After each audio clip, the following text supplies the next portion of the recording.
writing for you guys is like the greatest gift. So especially when you guys, hit the ball back and forth to each other, it's a dream. Well, yeah, and you created Casey. I did. Yeah, wasn't that neat? Hello, welcome to NCIS Partners and Probies. I am Brian Dietzen. And I am Diona Reasonover.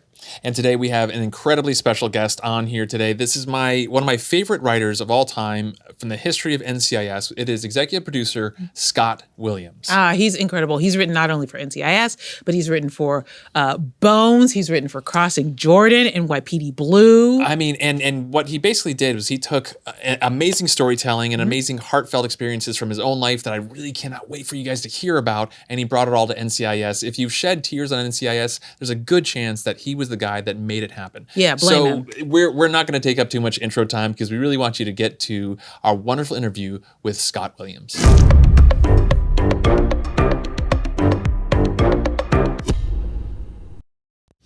And here we are with executive producer of NCIS, Scott Williams. Scott, Hi, guys. Thank you so much for joining us today, man. Thanks for having me. I'm very excited. Yes, we're so excited. A little terrified too, but it's okay. Really? Why? Yes. You guys are very intimidating. So okay, but hold on. Before we get into it, we do get that a lot. Yeah, we get that. We're not allowed on set, so getting to meet the actual actors on the show is very exciting. So. We call it blue and brown steel. But this is interesting to me because you were an actor to start off. I was such a good actor. I'm a writer now, so that's how that worked out. Tell me about your head spinning turn on Wings in 1990. It was my last acting role in '93. 93. I did. While bartending in New York, Yeah. did some soap work and lots of plays and stuff. Mm-hmm. That's cool. And a commercial for Plattsburgh beer. Old Milwaukee. Oh, thank Old you. Milwaukee. Close. How I dare actually I? got to say the line. I got to say it doesn't get any better than this. That was my line. So Okay, so when you got to NCIS, did you ever duel with Mark Harmon because he was a Coors guy? Dueling It beers. never came up no? in our conversation. I should have thought of that. He was the face of Coors He for was. many years. For a long time. Oh yeah, on a horse, right? At one point. He'd On be a like horse. hiking on a mountain, and there'd be like water rushing behind him. did all and kinds of he'd be, stuff. This is cool and crisp, and that's my best Mark Harmon. So That's good. But, That's good. thank you very much. Pre-Silver Fox Mark Harmon though. He was a younger man, so. That was pre-NCIS days. But anyway, my acting days, yes. Then I came out here and had a little theater company and was dabbling in plays, but still like going out on auditions. And then I got Wings and got to punch Tim Daly in the nose and met. Not really. It was part of the show. It was part of the show. Yeah. But We're saying to cover it up. no, but I met Weber years later because he was on NCIS New Orleans. Weber? Stephen Weber. Stephen Weber, Yeah, who was the played co-star Tim of- Daly's brother on the show okay. Wings, and he was like, "Hey man, do I know you?" And I'm like, "Well, you wouldn't remember me, but almost 30 years ago, he was on your show punching Tim Daly in the nose," and he goes, "Oh, nose is off. I remember that episode very well. Oh yeah, you were great." Wow. He was like Encyclopedia Brown when it came to his show. Do you remember the name of the show? Fuck, shit, no. Excuse me. Thank you for correcting that. Yeah, Thank I was you. like, Yes. whoa. We could really cut that There's- out. Yeah, we Yeah. can. Yeah. Yeah, we can just cut right to shit. F's That's no better. good. Shit's okay. Good. Yeah, good. Okay. But he was a great dude. But yeah, so that was probably my last. And then when I finally started in professional writing, I still got calls from General Hospital to come play a detective or a cop. Where were you on the night of and all that stuff. I did a lot of that when I got out here, and I was able to tell them I appreciate it, but I'm kind of a writer now, so I can't really. I got to go to my job at NYPD Blue, and they were like, "Oh my God, that's great!" They were really cool about it. They were very happy for me, so that was nice. That's Mark great. Teschner. Wow. Shout out to Mark Teschner, good guy. What made you decide to transition into writing? I personally experienced that very bumpy road of acting. For me was a bumpy road. I never didn't have to. I'm doing triple negatives now. I always had a bartend to supplement my income. So I never had the kind of success. Got some commercials, got some soap work, got a few sitcoms, that kind of thing.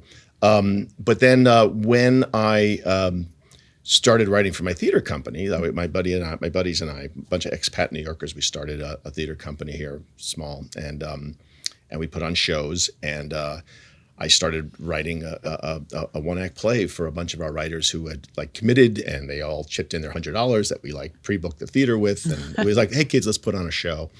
And they came to me, a week before we were supposed to go on or start, and they'd say "We don't like the show the play we picked. We don't like each other. Can we get our money back?" And as a bartender, I probably had their $600 in my. There were 6 of them. There was like there's $600 in my sock drawer, but I needed that for rent. So I pulled out this old IBM Selectra computer. You remember with the ball? Remember that ball that spun? No. Yeah, a ball and it had all the letters and numbers on it, and it would spin.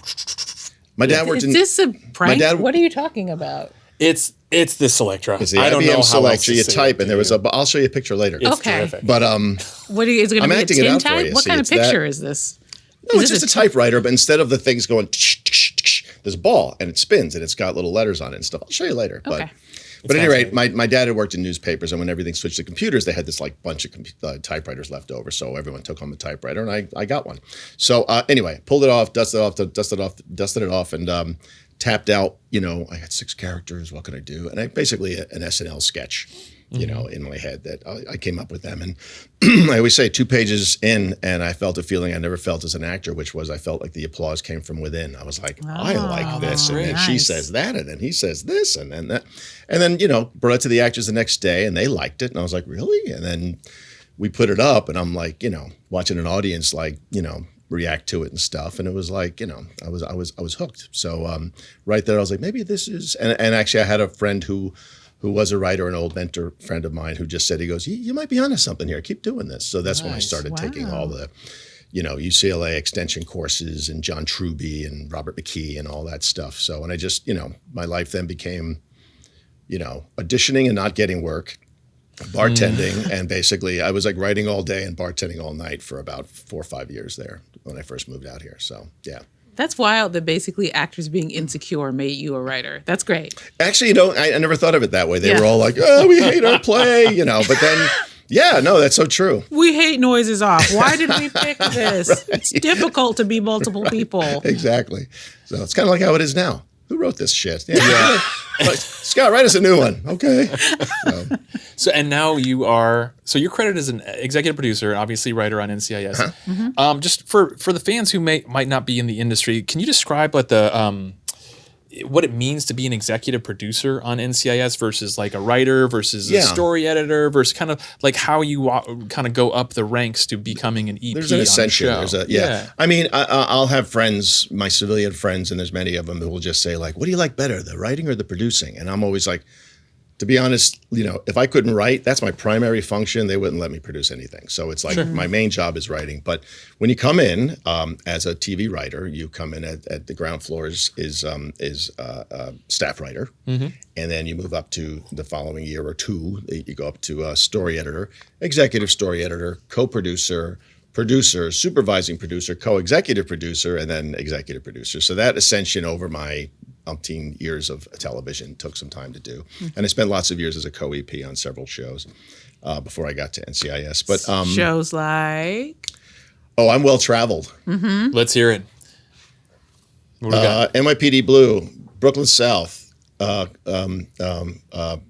Watch, love Third Watch, Crossing Jordan, Without a Trace, Bones, Castle, short-lived Miami Medical, and then Arriving with You Guys. Yeah, see, we didn't have enough room on the card. Yeah, we only have so many cards. Yeah, I can't print all these. Budget just. Yeah. It's weird. I got fired from every job except this one. I don't know what I did right. It's like so.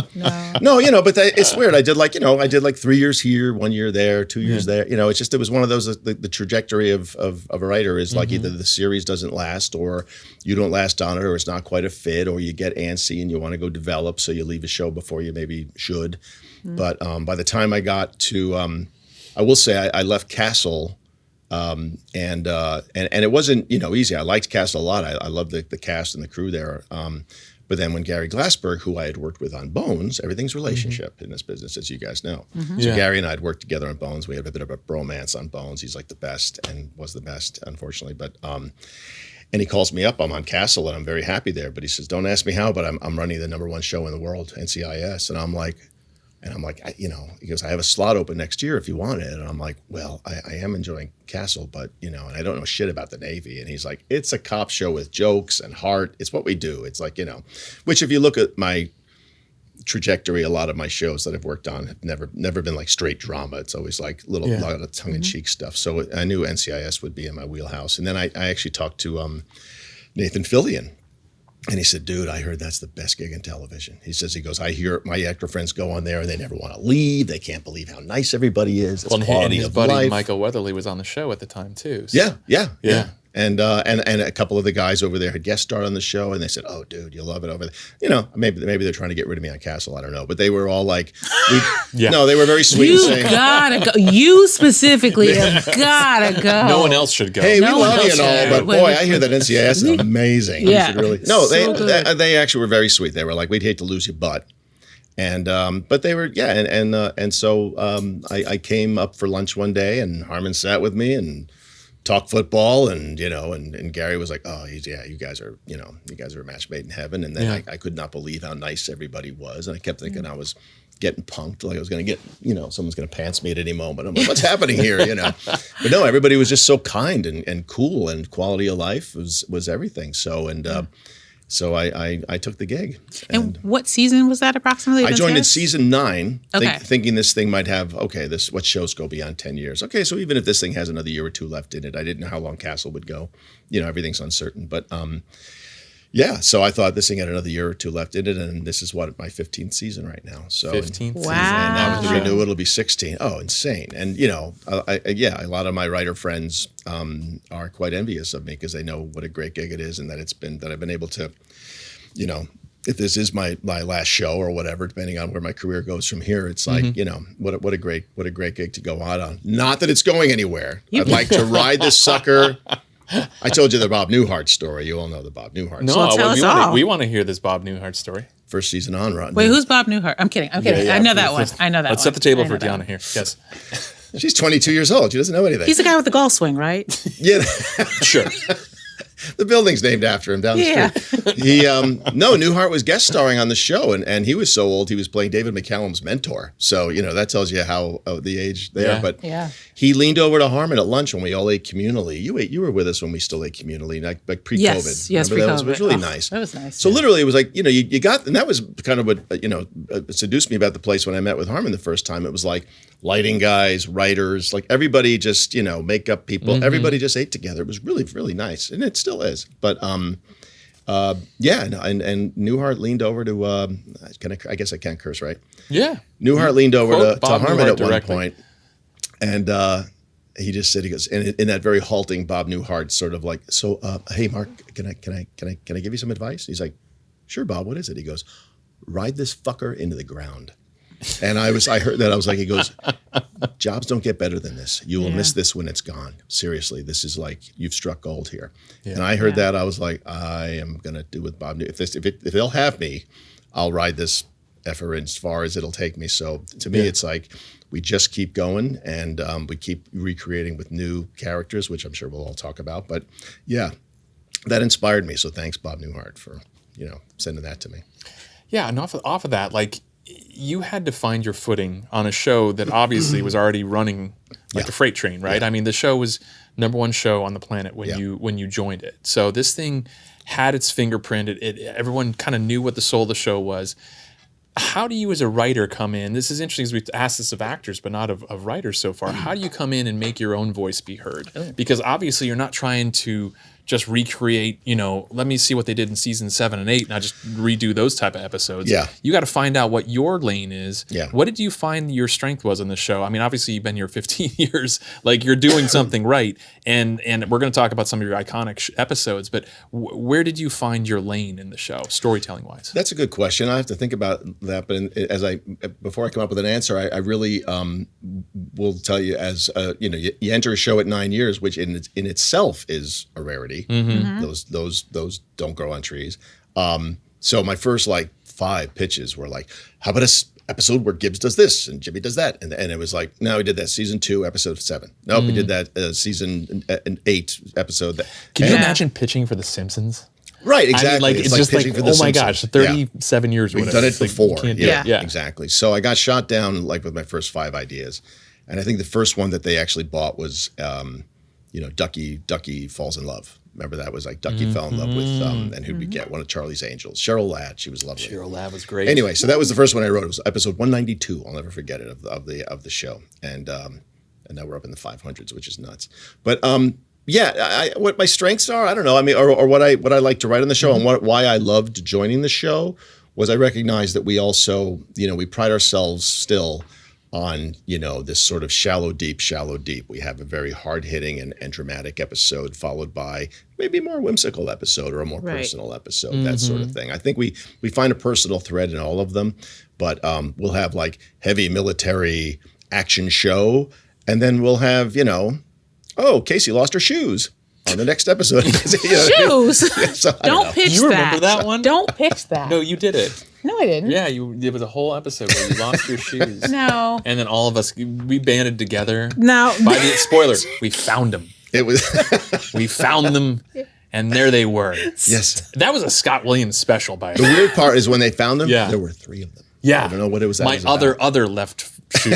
I'm not buying this. I'm Okay, not I thought doing maybe this. Yeah, I should- okay. I'm not doing it. I'll throw that out. I'll put that out. I'm nervous. I'll save that for She's season. like, I know. I was like, I I'm really not blocked playing, that from my No, That'll I'm be like, season 24. I'm not playing along on this because I was like, it might happen. You know what I mean? I was like, there's so many dang on. I was like, I'm not playing along on this. But no, when I I like I was getting extra whimsical there, maybe not quite so whimsical, but at any rate, they I like that we go shallow deep, and so I when it does come time for me to pitch, I'll look at the trajectory of our season, and I'll be like, what character has yet to be served from our ensemble, and I'll kind of like hone in on one of you guys or whoever I feel like is up next in the storytelling. And Although you do literally write a lot of us. I like a lot has of been lab a coat lot. crew for you. LCC. I really like you guys. I really enjoy writing for you. Go on. We just No, want I you do. to say that. No, I really do. I think probably my if I had a favorite character, I mean, obviously I loved writing Vance. I really loved writing for McCallum.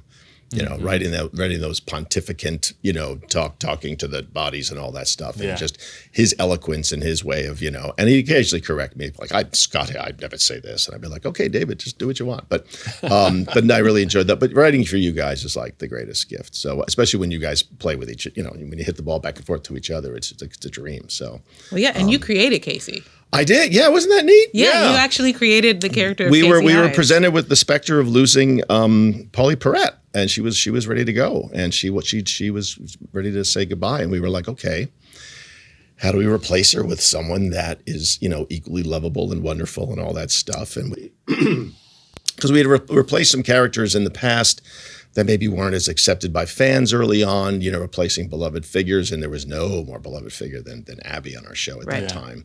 So, we conceived of the notion of bringing in someone who, had a relationship with Ducky and was working as his tech, right? his assistant. His assistant, helping him put together his book and all that stuff, which was a perfect thing. And you and David were awesome together.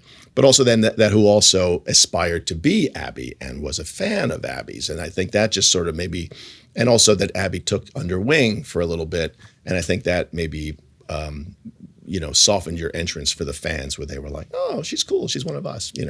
So that was a pleasure. So and I'm glad it was you. But the name wasn't originally. I have to say this: the name that I got on the script was not Casey. Do you remember Hines. what it was? It was K.C. Hines. Yes. All right. Casey That's a and the Sunshine conversation. Band. Yeah.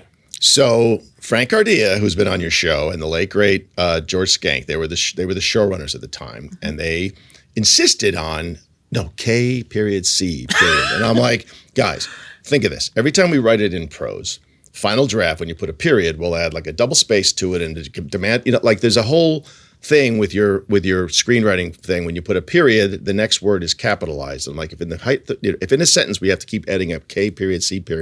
or put it even in dialogue. Right. Anyway, it'll be a nightmare. I'm like, how about, and a buddy of mine's wife is Casey with a K, and a K-A-S-I-E. I'm like, what about that Casey? And they were like, well, and I'm like, trust me. And so because I wrote it, I just did it. You just did it. Because I was like, guys, we're not going to relegate ourselves to this C thing. So anyway, and then I forget what your last name changed a bunch of times. And when my mom moved here from Scotland, my dad was stationed there in the service, and he's a Brooklyn guy and was a Brooklyn guy, and he married my mom in Scotland and came back over here. My mom worked as a coat check girl at a restaurant in like the Yonkers Bronx border where I grew up.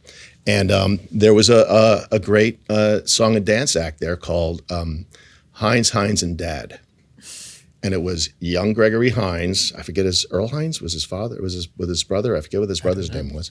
And Father Hines was the dad. They were like this dance troupe. So Gregory Hines obviously went on to great things. So I just was sort of like, Hines, yeah, like Gregory Hines. Oh, Hines and Dad. Okay, that'll be good. And it cleared. Nice. So it cleared. If it didn't clear, it'd be something else. Yeah. So, That's really cool. Do you remember any of the names it was possibly going to be? I don't. That's okay. No, you know why? Because think of this. I've written, I'm blessed now to write over 100 episodes of television and over 50 of NCIS. And man, we go through names like crazy. Yeah. All my college friends, all my high school friends, everybody, every street I ever lived on, like you just pull from everywhere. And Because if they don't clear, you just got to keep changing them. Just thinking that you're also responsible for creating Dr. Jimmy Palmer. Oh. Yeah, man, that was great. Because prior to this episode that you wrote called Keep Going, Jimmy was Mr. Jimmy Palmer, always Mr. with Mr. Palmer with Ducky, right? Don't you know, Mr. Palmer? And so you wrote this episode that was a huge turning point for my character on the show in season 14. And after that, it was revealed that Jimmy was a doctor, and I think it started pointing out the long game of if David wants to start working less, which he did, then Jimmy can work more in his stead, that sort of thing. Yeah. But I want, and of course I know the origins of some of the story of how you got to write that episode. But I want you to talk a little bit about what it was like. The guy who was your close friend, Gary Glasberg, who was our showrunner at the time, was our showrunner for several years, brought Scott in on our show. Yeah. He passed away very suddenly. Yeah. And I know that this story was something that was very important to you, that you wrote right after his passing. In fact, wasn't that the first episode after Gary's passing? Yes. And Gary, prior to that, had given me the job. Hey, Scott, do you mind? Our budget needs a clip show, which means it's a show that we pull clips of old episodes, and it's maybe a show that can be shot in 6 or 7 days versus 8 days, which is a big money saver for the show, and it's like less film and all that stuff. And he goes, I also need you to use our two writer's assistants, Scott and Matt, Jarrett, great guys. They were our writer's assistants at the time. He goes, I need you to, maybe work them in. It's like, we'll give them writing credit, but maybe they can help you find the clips, but create an episode around these clips. So with Scott and Matt, we kind of conceived of this story that was super dark and getting darker to where we had all these different kills and crimes and clips from all these things that were leading up to a story that we were making up that was, and Jimmy Palmer needs to help solve the case. I was like, great. So it's like, but that Jimmy put together all these clues from these past bodies and cases that pointed to this one killer who had this very dark reason why he killed these people, and he had trouble with his mother. And it was like it wasn't psycho enough. It wasn't that interesting. It was dark and awful. And I was like, oh, this is getting grosser by the minute. So I wasn't thrilled with it. The man who wrote the meat puzzle is saying I didn't write something. that. Yeah. Oh, you didn't write meat puzzle? No, meat puzzle was before my time. Oh, sorry. Yeah. Cut it. No, you know what I did? I did the one. Yeah, I did the one that you really were grossed out at. The hot tub. That was the one. I couldn't eat breakfast for a week. Yeah, the person's soup. Yeah, the dead body soup. Yeah, that was me. I did that one. But very easy to mistake there for the meat puzzle. But at any rate, so I'm breaking that, and I'm going to Gary. I'm like, oh, Gary, he's not enjoying this much at all. He goes, you can pull it off, buddy. If anybody can do it, you can.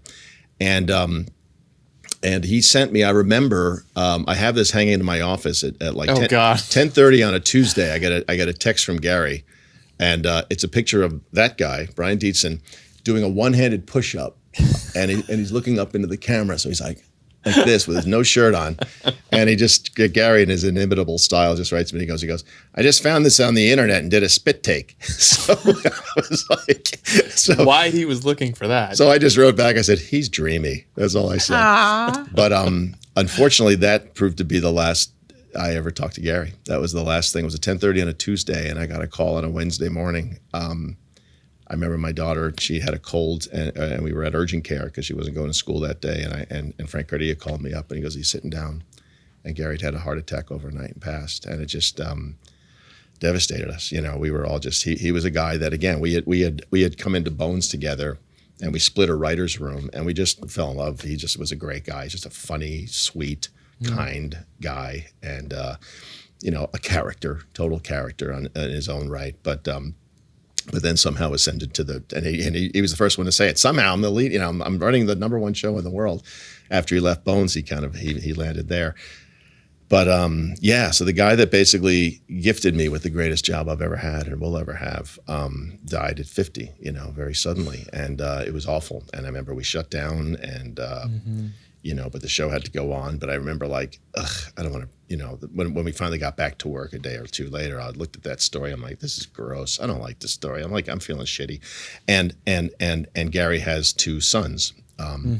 Who were young, and I just was worried about them a little bit. Of I talked to Mimi, his wife, and was just anything we can do, but I was really worried about how they would process the death of their dad, and so I just thought of, all right, let's see. I wonder if there's some really hopeful clips. I know there's hopeful clips on our show. We have a lot of hope on our show, which we really take pride in.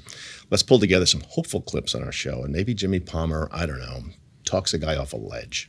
So I called Mark Horowitz, our line producer, on the phone. I remember driving up the 5. Here's my first call. Hey, yeah, kind of. I know we're all. And it was 2 days after Gary died. We were all in disbelief. But I'm like, obviously, I got to get back to work, and I really hate this episode I'm working on. But what would you think if we did if I wrote up Jimmy talking a guy off a ledge, and we used clips to support that? Could we do a ledge? And he just didn't even blink. He said, "You write it, we'll build it." He just went right. He goes, "Sounds great. Do it." So Mark Horowitz is our executive producer who would be in charge of building all of the sets and making sure we had the finances to do so, all that sort of thing. So he's your first call and saying is this even creatively possible? Yeah. And then I called actually Amy Reisenbach, who handled our show, who's now our illustrious leader, but at the time she was handling our show for the network. So at the time she was our current executive, right? Amy Reisenbach, and now she's the president of the network. Yeah. Yeah. Mm-hmm. And she was, we were both pretty weepy already, but when I told her the idea, she's like, "Oh, Scott, that'll be great." So, then after that, it was then it was "Oh crap, I have to write it now." But but the Jarretts were great. And I said, "Guys, forget this, throw away everything." And we had 5 days to pull it together. And so I'm like, find me some clips where Jimmy could throw examples up to this kid sitting on a ledge. We had this kid, his dad's hit by a car, and then we find the dead body, and he's the Navy guy, but then we look up and there's the kid on the ledge, and suddenly, what's Jimmy doing on the ledge? And Jimmy's talking him down. Mm-hmm. Let's find examples as to why this kid needs to live, why he needs to go on. It was really inspired to hopefully, I don't know if Gary's kids ever did watch it or will watch it, but it made us and me feel a lot better doing it. And I actually turned to my buddy Brian Dietzen, who I know had suffered some loss in his life as well. We both had, and we bonded over that. And said, "Okay, dude, is there anything you want to say about loss and losing people and why it's important to keep going?" Is what the episode inevitably became called, because there was a Winston Churchill quote that somehow they still go, well, there's still some question as to whether Winston Churchill said it, but it's ascribed to him or whatever. It's credited to him as when you're going through hell, keep going. Oh yeah. Yeah. So so this was not long after my mom died. Yeah. Very suddenly. Yeah. You and I sitting in the we were on a location. We were in the little cafeteria, the little mobile lunch area. I remember having a long talk with you there. Yeah. And we didn't know each other all that well yet. Not we were yet. Still getting to know each other. And so when we started talking about this, and you said, "I know you've had loss, and you've had your own loss, Scott." Yeah. And then of course we have this communal loss of Gary. All of us lost a friend there. Yeah. Yeah. I just thought what you were describing in not just perseverance, but the reason we're getting through this is because we're together. Yeah. Was wonderful. And what started as a bottle show all of a sudden turned into one of the seminal episodes of our series, and also boy, they spent a lot of post-production time on that, making sure that everything looked like it was really, up on this huge ledge and whatnot. Because of the timing of the airing of it, we actually had more post-production days. Yeah, you remember that. And I feel like they put more post-production into this than normal to make it look like a true 8 to 9 stories up high. Yeah. How high up were you? I have pictures. I'll show you on my phone. It's literally I think about 8 feet. I could walk up to him and hand him a water bottle. "Here you go, guys. That was a great take. You need anything else?" It was on the floor. It was in where the where the evidence garage is. It was on that thing. They built this Okay. great, and it with a window out of it that they could lean out of and hand Jimmy things. And no, the team did an amazing. As Horowitz said, you know, you write it, we'll build it, and they built the hell out of it. And God bless Terrence O'Hara directed it. There's no one better than him. O'Hara. Because actually he was great because there were a couple of doubters going like, I don't know, can you do a whole half an episode of two guys sitting out on a ledge? Can you really do that? And Terry, you know, read it and just said, "This is like a play, guys. It's a play. It's a two-man play." Did he- you know, and he embraced it. He got it right away, and there was no, you know, God bless him. Did he give you a pretty damn good at any point? Well, that's why actually. Pretty damn good. That's my now Terrence that O'Hara. now that you've dropped the F-bomb, I have a one-word Terrence O'Hara, and apologies to John and his family if they're watching because we lost Terry a few years ago. But I have one word. This is Terrence O'Hara watching a take going, fuck. That's pretty much it. That was it. Not with a U, with an O. Fuck. Yeah. He's this Jersey guy from Newark, and he just was delightful was and just great. lovely. And he had cursed like a sailor, but was the best guy in the world. so And a good. brilliant director and perfect for that because he could direct a play of two people sitting on a ledge. Yes. And dude, you know, you and our guest star there too really brought it as well. It was wonderful. Yeah, I got to say that the thing I remember about Terrence on that episode specifically was we were running through, and we had 25 pages of just the two of us on that ledge, and he said, "Well, Half the script. You know, we're this scene really does lead into the next one so much," and then he just said, "Are you good with just doing all of it?" And we just said, yeah, of course. If we can do this whole thing like a play, you know, and they had a panning shot out there, and then singles of each of us. If we can not have to break this up too much over the course of several days, and I remember our camera, one guy at our camera crew was going like, "Wait, what? You want us to shoot 14 pages today? What are you talking about? This is insane. This is going to take call forever." sheet that day was insane. And then but Terry's just like, no, trust me. They got the play. We're just going to do a play. Yeah. And I was so glad we did, and it didn't take longer. You two reheared off camera on. You guys had it really down. We met together. He came over to my house, and we rehearsed a little bit together, and it was definitely cool. Felt like a play. It was. And to go full circle on it, it was in that episode that then Jimmy Palmer admits to him, well, I actually did pass my medical boards, and I am technically Dr. Palmer, but I don't want to upset the apple cart at work. I don't want to, I forget the exact reason. Yeah, I don't want to shift the dynamics there and whatnot. I so love the dynamics I've at work. kept it I'm under good. wraps. Yeah, his ego was intact enough where he was like, it's good that I know. But meanwhile, we had a microphone in like a fast food bag that everyone back at the squad room was listening to, and they're all like, "Jimmy's a doctor." So like they found out anyway, but against his best intentions, So And then you said nice things about Gibbs, and then Gibbs hugged you at the end, and the rest is history. So and you know what everybody tells me? I love that Gibbs hug. And I was like, man, I was sweating out there for like 40 pages, man. And like all you care about is the Harmon Gibbs hug. swoops in and steals it from you. He's Damn good. guy, He's damn good. He's good. Damn And you know good. what? The hug was terrific. Ain't nobody better. It was a terrific hug. I felt fantastic. I felt really Ain't seen. nobody I felt you haven't watched that shirt that's sitting on a hanger in your. I love also that like literally everything came Harmon back. hug. You started off writing plays, and then this was a play. No, you know what? It was invaluable for that. And again, as you know, guys, because you guys are both great writers, but as when you start off as an actor, like I had Sam Shepard in my back pocket all the time. I had I was always reading plays, and so when it came time to become a writer, I'm like I had kind of a theatrical background to fall back on, so it was nice to be able to do that. Well, and you've written with both of us, and I think I told you when one of you is my favorite co-writer. Well, I'm guessing it's more. it's me. I'm guessing it's. You thought I was gonna me. This one. It's us. This one. I loved working with almost both of you. Oh. Just so you know. Oh, okay. Okay. No, I got to tell you, man. You know what? Because a couple of people were like, wow, you're right with the actors. I'm like, they come with ideas, guys. They are awesome, and they're really good. Because you did. You guys showed up with like these great ideas, and I'm like, yeah, sure, let's go do that. Well, and mine was a play. Mine was Totally. I showed up. Wonderful. I always wanted to be like. I was like, this is Who's Thanksgiving. Afraid of Virginia Woolf. Yeah. Yeah, that's exactly what that was. Yeah. Turkey Thanksgiving. Trot. What season was that? That was 19. Yeah. And did Somewhere you in have there. any plays? And then we did a play together.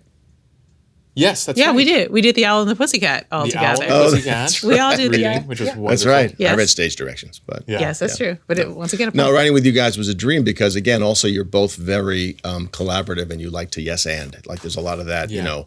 There was rarely an idea that got shot down where like, yeah, we can't do that because like we'd be like, and then this could happen. Yeah, and then this, and then that. And we just yes anded each other so much that we came up what I thought was some pretty good episodes. So I was very happy with that. And you're both delightful people. So and we bring treats all the time. We do bring treats. That helps. We bribe. I always bring beans to set. no, I drive with beans. And you don't share? I sometimes share. No, not with me. When I'm writing with someone, I bring beans. Not with the Bean Queen. Well, you and I need to write together. Remember that. I Listen, don't remember the beans. that's okay. I'll tell you Maybe later. you share It's that a- with your other writing partner, Jesse Stern. Yeah, he got beans. I That's got true. nothing. I did write one with Jesse as well. I have a question for you because you mentioned a little bit that I forgot what my question was. Actually, Know your lines. no, I do. I know. I come knowing my lines. No, you know what? You two are hitters. I was like, You better all- believe it. you better believe. They say play your hitters when you know you're what? writing in a scene. You want to write people that know that hit the ball. You two are the best. You know what what we can't do as the lab coat crew? We can't make up lines when it comes to forensic evidence or Right. No, you biology. can't fudge that stuff, You can't yeah. really just be like, it's kind of this-ish. So like Right. we really have to know that Yeah. stuff because Yeah. you can't just kind of like And you got to say it like you didn't learn it that morning. You had to Yeah, really yeah. say it It's and know tough. it. Yeah, yeah. It would be fun if they did let us make it up though. Like if they were like, "Well, what do you think kill him?" And I'm like, "Lipstick? I don't." You know what I mean? I forget.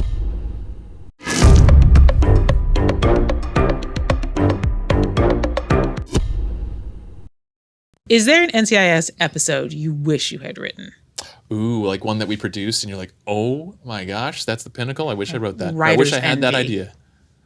He's like, no, I wrote all the ones I love. No, you know what? Yeah, I mean, of course, my babies are my favorites, but no, that's no. You know what? The Steve Binder Devil's Triad. That you wrote 3 Devil's Triad things that starred. Who was our guest star? Melinda Diane. The brilliant Melinda McGraw. Who played Diane Fornell. And, yeah, played Diane Fornell, and of course, Joe Spano, the greatest. So that was the Devil's Triangle, Devil's Triad, and Devil's Trifecta. okay. Sounds I think good. were those 3. Yeah.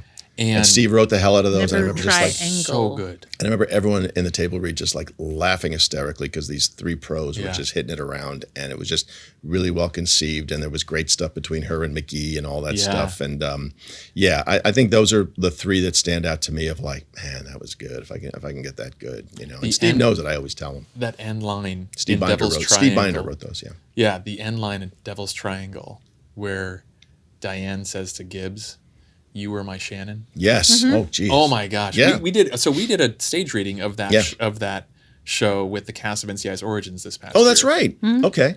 It was beautiful. It was wonderful. Yeah, so Austin Stoll, who plays Gibbs on Origins, played Gibbs, and Mariel Molino, who plays Lala, played Diane. Yeah. Fornell, and then who played Fornell? Was it Kyle Schmidt? It must have been. I could see that. It must I have could been. see him playing that. Yeah, Yeah, it must have been. Because It- who was Will? it was fun. Who was Will?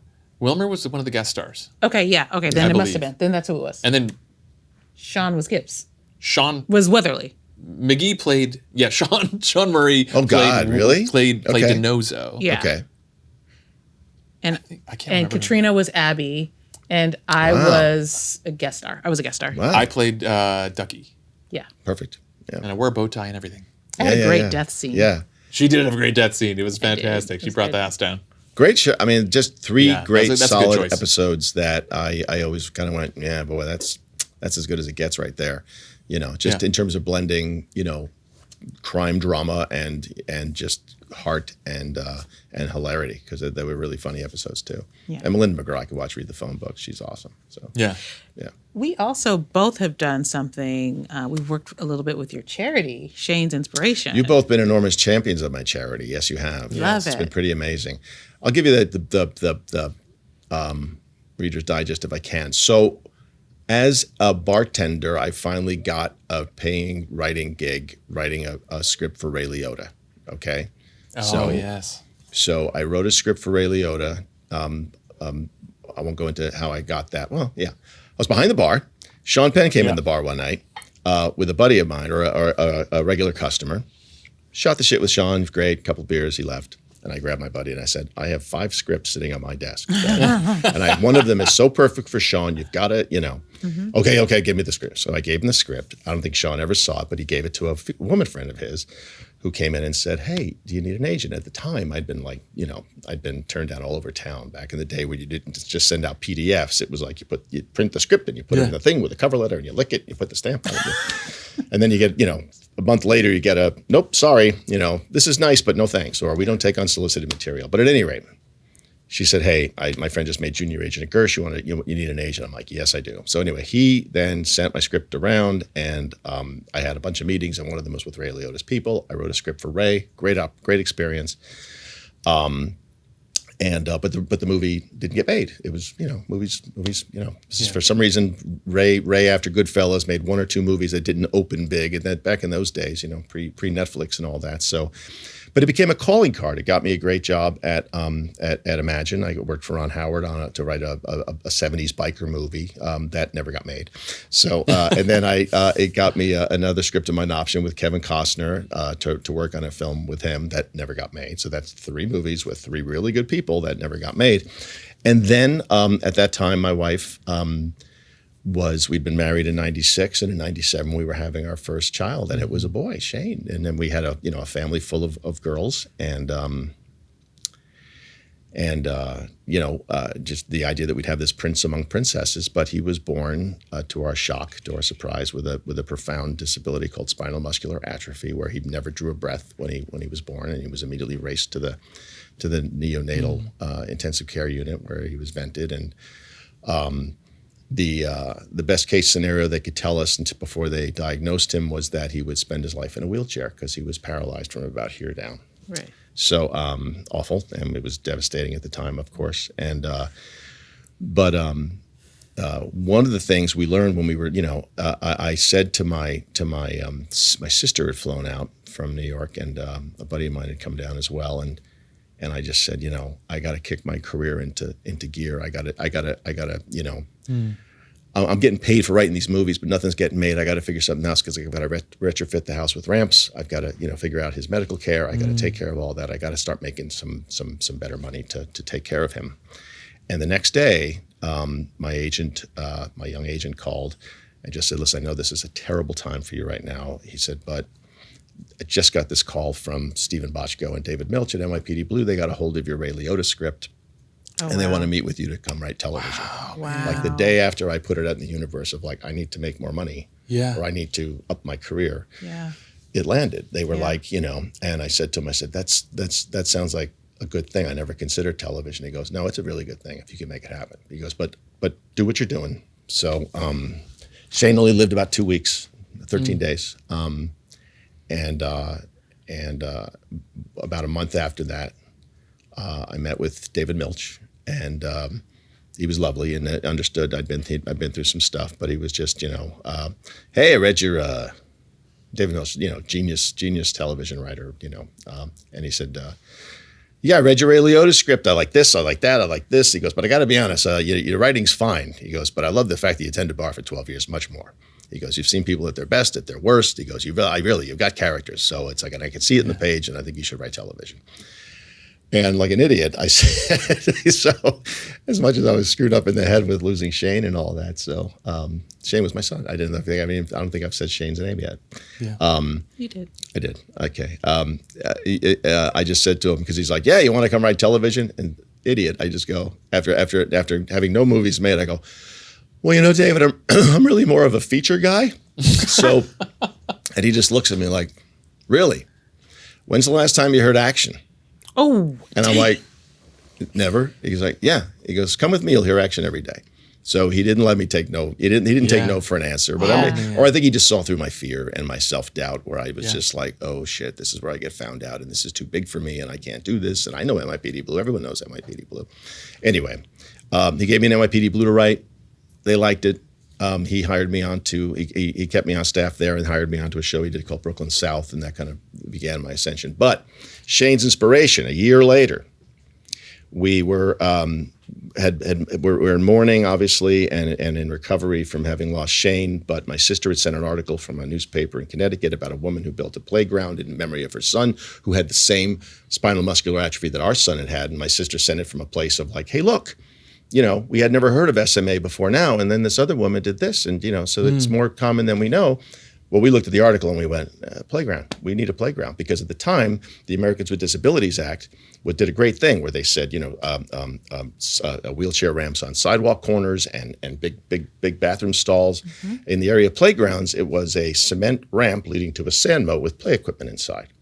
So we just realized that had Shane lived, we would have been able to take him to a playground where he could actually play with able-bodied kids or any kids. Mm-hmm. So we did some more research, and we learned that a lot of people said to us, when we went and pitched it to City Council, we said we want to do something in his memory, in his honor, just to help us heal a little bit, and maybe because also when we lose a child, we had this huge community of friends who were like, what can we do? What can we do? And there's absolutely nothing you can do for someone when they lose a child. Mm-hmm. But please, anything we can do ever. So when we were like, let's build a playground, we called everybody who offered it, and everybody showed up.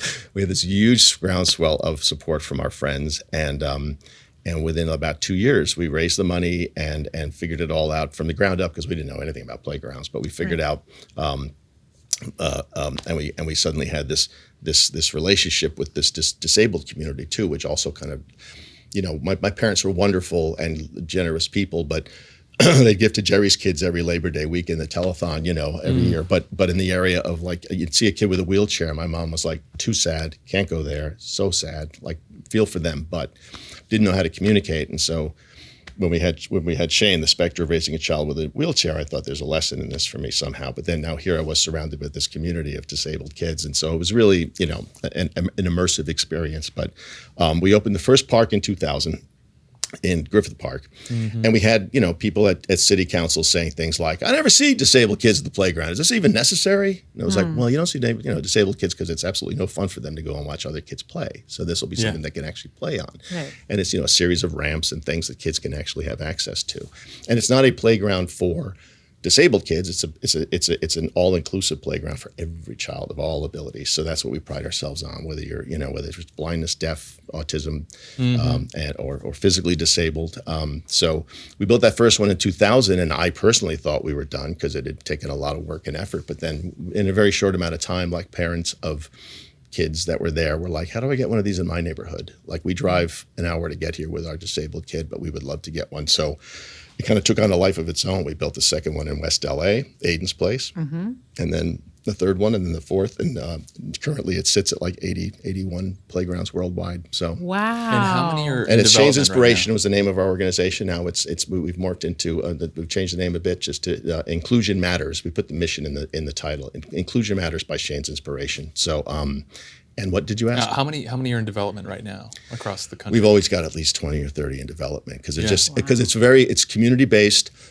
We raise money, to support our small little staff that we, there's maybe five paid employees total that do all the work on the thing and just help local communities. They raise the funds and we help them build a playground where, and it's usually a personal connection where it's in memory of or it's dedicated to someone with a disability. But the other great byproduct of it too was I'll never forget, like the first week or two, I'm at the playground, like babysitting it, making sure no one graffitis it and stuff, and like I'm like toting over the thing. Sure. Hey, you get out of that swing. That's for kids, and because there's high back swings for neck support and all this stuff. So inclusionmatters.org. Go to the website, you'll find it.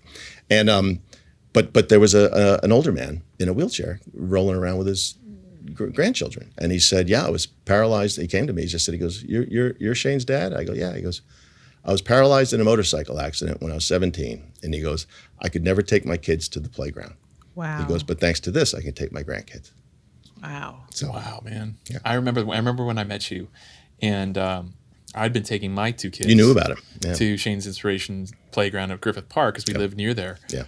And the interesting part is that we never noticed that it was an accessible playground. It looks no different because it's the same type of playground. Yeah. It's just meant for children of all abilities. My children are both able-bodied, but they could play on there and Yeah. never know the difference. And I remember the big question that my son had was like, why aren't all playgrounds like this? Yeah. And I said, I don't know, bud, but like there's some good people that are like trying to make sure that this is the standard from here on out. Yeah. Yeah. And Yeah. So it's been a blessing, and it really it definitely gave some context to my career, where everything was about career and supporting my family and ascending, and I'll win some awards. Nah, I didn't give a shit anymore. I was like, my life had a different meaning in that context. I was very love what I do, but it was a great escape, and still is a great escape for me to be able to just take my focus off. I always say I whenever I speak to classes or stuff like that, I'm like, if you want to feel better about yourself, pull your head out of your ass and all your little problems. Oh, my script sucks, or oh, my this, and when am I going to make it, and all that stuff. It's like, just do something for someone else, and it tends to help. Mm-hmm. So a life of service, it sounds trite and it sounds cliche, but it's like, man, it's true. It's like, you just feel better, getting out there and helping other people and stuff. And it kind of gets you out of your own funk of your own, little troubles, which don't amount to a hill of beans when you look at what other people do. We got a lot of people thanking, Catherine and I, for what we did, for starting it. And, the truth of the matter is that we had a void. We had an empty bedroom, and we had, we took Shane's empty bedroom and put a phone line in it and a computer, and we started from there. And then it became we moved it out to our garage, and then we moved it, so now it's in an office. But but whenever they say, families that are raising kids with disabilities will say how heroic it is. And I'm like, oh man, because I now get to see parents of kids with disabilities, and the nonstop daily grind, and the not just the physical effort, but the emotional and mental effort of just, taking care of their kids. And they're wonderful, and they wouldn't trade it for anything in the world. But that to me is that's what I've gotten to see that I didn't have access to before. So well, you've been showing up for people, and I can definitely say people have been showing up for the playgrounds, for you, for Shane's, for Inclusion Matters, because you guys do a really great every year a walk, run, roll. Walk, run, roll. You've each been grand marshals of that said walk. Yes, it was great. I remember like one of the earliest. I think when I just joined the show, Paulie Perrette was grand marshal like that, but she just like. Brian just came because he loved the park, and she was just sort of like, she just was so generous to everything. She was like, sure, honey, I'll do your walk. It'll be great, But she showed up on the day, she was like, so Brian, what is this now? What do they do? Like you knew everything. So, and then she caught on to it, and it just melted her heart, obviously. Yeah. And you know why I came, right? Because you're awesome? Well, no, because it was the opening of the one in Griffith Park, and you guys promised there would be giant scissors. And I had that picture of you with the giant scissors. That's right. I have that. The grand reopening. Me and the Laker girls and the giant scissors. We opened in 2000, and then we had a polishing up of it. After about 20 plus years, and then also we added a basketball court. Yeah. And then you'd done that, and we handed you those giant scissors, and man, you guys look great. I had a great time. We gotta get to Proby questions. Proby questions. Okay. So here's the deal. What does this mean? Every single week we have a guest on the show, and we have our fans of the show, which are dubbed the Probies, write into us and ask, hey, we got Scott Williams on this week. What questions do you have for the executive producer / writer of NCIS? And so they send us in some questions. Can we read this first one together? Yes. Can we read it together? Like in harmony? Okay, yes. On the count harmony. Okay, ready? You go high, I'll go low. Okay, ready? Me. Yeah. Okay. How did Gibbs get his boat out from the basement? That was like a finely tuned organ. What, kidney? Yeah. What organ was that? When I first got there, I think they had taken it out once, and they never explained it to anybody. But we think we explained it where he knocked out a wall, and was it right when Ziva came back? We worked out a thing where we had to have her escape. He pulled it out, and he said something like, "Well, how else would I get it out?" Mm-hmm. And for years, I was thinking shrink ray. And it wasn't right, exactly. But it was one of those kind of cool mysteries where they were just like, happy to just kind of go, does it matter? He's enjoying building it. And it's, there was something very sort of zen about it. It was like, getting it out of here doesn't matter. It's just the work I put into it, making it pretty down here. I like that. I like to imagine that he finishes, steps back, and immediately lights it on fire. You know what I mean? Right, and he exactly. stands there making sure the rest of the place doesn't light on fire. Or takes it apart and then starts all over again because he just enjoys building it. Yeah, like exactly. the Buddhist monk who does a sand drawing and it's beautiful, and then they just dump it into the river and they do it another one. It's just like that's kind of what I thought that he just even used some of the same boards, but would just take it apart and put it back together. Yeah, Ship of Theseus. But I like the nonsensical aspect of it, of like, this doesn't make sense. How's he going to get this out? Yeah. But he's just down there with his bourbon and his doing his lathe, doing whatever he's doing down there. His lathe. Yeah. Sure. Whatever he had. I remember that when Harmon gave me a hug and that episode kept going. He was lathing. He was lathing, right? And he comes over to me like this, and I'm like, that's a sharp thing that's coming right at me. Like, as he's hugging me, I'm like, I hope that doesn't hit me in the back. It was serial killer material there, For Harmon would go to flea markets, though, and find old tools that he would buy and then use on the boat. Because he was like, hey, Scotty, look at this thing. Isn't this cool? Look what it does. I'm like, great. Yeah, you could do it on the boat. And Brian would do the same thing with the bodies. He'd be like, look, it's rusty. Isn't look this what I fun? found under the bridge. They're like, please, stop. Okay, here's another good Proby question. Is there any character that you would bring back? We got to bring back Tony DiNozzo for one episode, for one scene of one episode that we wrote together. God bless Weatherly. Is there any character that you would bring back? Melinda McGraw. We could, unfortunately she was killed on the show, which I still regret. I'd get Melinda back. Really love the actor that played Dornigat. Remember Matt Jones? Matt Jones, yes. Who I've done now plays with. Yeah. I've done. I love Matt Jones. Yeah. I shouldn't pick favorites though, because I've worked with so many great guest stars on the show and really love working with them. But Jamie Lee Curtis was fantastic. Oh man, she was a riot. Gosh. She's hilarious. Yeah, she's Leland? super cool. Oh, Leland Bowden. She's so who great. plays Robin. No, I honestly, I could, if I sat here long enough and looked at the cast list, they'd be like, oh, her, and then him, and then her, and then him. It's hard to pick favorites, but definitely because we mentioned her earlier, she springs to mind, Melinda McGraw. And Dornigat was just a blast. We got him on the show and it was like, he's different. He has that little high voice he talks with, he's got that, he's this big hulking guy and he's got this little, raspy sort of high voice, but, and his character was just awesome too. So maybe you could call the Melinda McGraw Devil's, triad thingamajigger. Yeah. Devil's tripod. Yeah. I'm just trying to think of another one. Or you could go Devil's Quadrangle. Quadrangle. I was going to say it's the fourth. As well. Yeah. There we go. There you go. Yeah. Okay. Big dream sequence show. But after we get off here, I'll probably think of other. I should have said them because it's like there've been a ton of really great guest stars. I ran into Matt Jones. We see each other here and there. Nice guy. And he said, is there any chance Dornigat had like a twin brother? Yeah. He's like, 'cause I miss that place. I love it. It's so great. He's such a good actor. Well, again, it's such a great show to do, and Nathan Fillion was right. Every guest actor we have on, they're like, please don't kill me. Why do I have to die?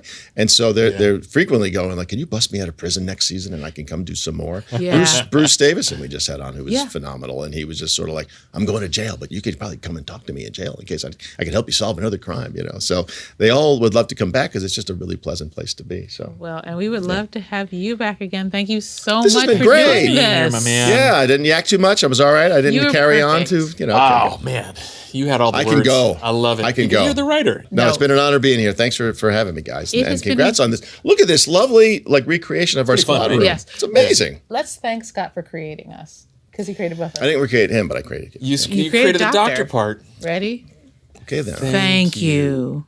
From us to you. From the partners to the professional writer. You're very welcome. My pleasure, but also thank you guys for just, making my words sing, man. It means a lot. Well, we would love to have you back any single time. And Thanks, just keep up with, from hearing you talk today, it's just so obvious why you are a writer on our show that creates such heart-centered episodes, such meaningful episodes that people, they quote to me. consistently. Every time I see someone and they're a fan of the show, you know which one I liked? I love the one of you with the guy on the ledge and that Ducky show. Oh man, that was really special. And we could do a whole episode on the Ducky show. And you are a common denominator in all of that. And I really appreciate your work. Really appreciate you as a friend, man. Thank you. Appreciate that. I mean, ditto. Back at you, baby. On both counts. And thank you guys so much for listening and watching to NCIS Partners and Probies. You can catch us each and every week on Tuesdays on Spotify, Apple Podcasts, Amazon Podcasts, YouTube, and wherever you get your podcasts. Follow and listen to NCIS Partners and Probies on the free Odyssey app or wherever you get your podcasts.